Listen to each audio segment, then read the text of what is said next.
begin, if this is the first time you visit to our channel, you consider to subscribe. Trust Dr. Channel. Dr. Ez. Self-harm is when somebody intentionally damages or injures their body. It's usually a way of coping with or expressing overwhelming emotional distress. Sometimes when people self-harm, they feel on some level that they intend to die. More than half of people who die by suicide have a history of self-harm.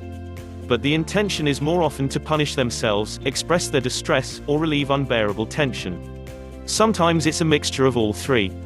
Self-harm can also be a cry for help. Getting help. If you're self-harming, you should see your GP for help. They can refer you to healthcare professionals at a local community mental health service for further assessment. This assessment will result in your care team working out a treatment plan with you to help with your distress. Treatment for people who self-harm usually involves seeing a therapist to discuss your thoughts and feelings, and how these affect your behavior and well-being. They can also teach you coping strategies to help prevent further episodes of self-harm.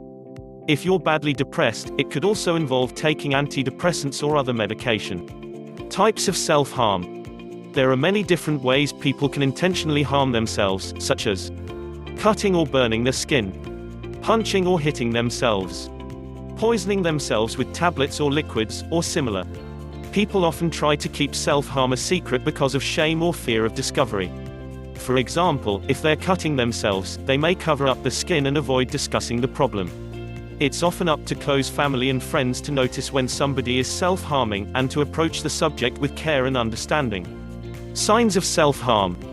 If you think a friend or relative is self-harming, look out for any of the following signs.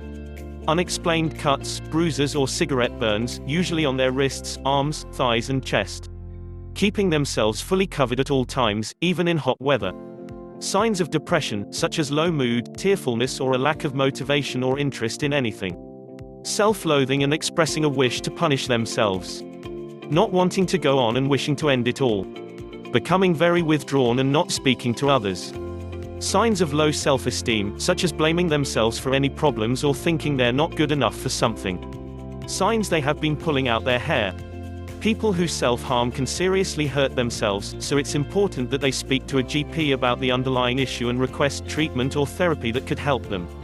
Why people self-harm. Self-harm is more common than many people realize, especially among younger people. It's estimated around 10% of young people self-harm at some point, but people of all ages do.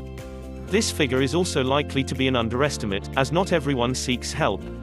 In most cases, people who self-harm do it to help them cope with overwhelming emotional issues, which may be caused by social problems, such as being bullied, having difficulties at work or school, having difficult relationships with friends or family, coming to terms with their sexuality if they think they might be gay or bisexual, or coping with cultural expectations, such as an arranged marriage. Trauma, such as physical or sexual abuse, the death of a close family member or friend, or having a miscarriage.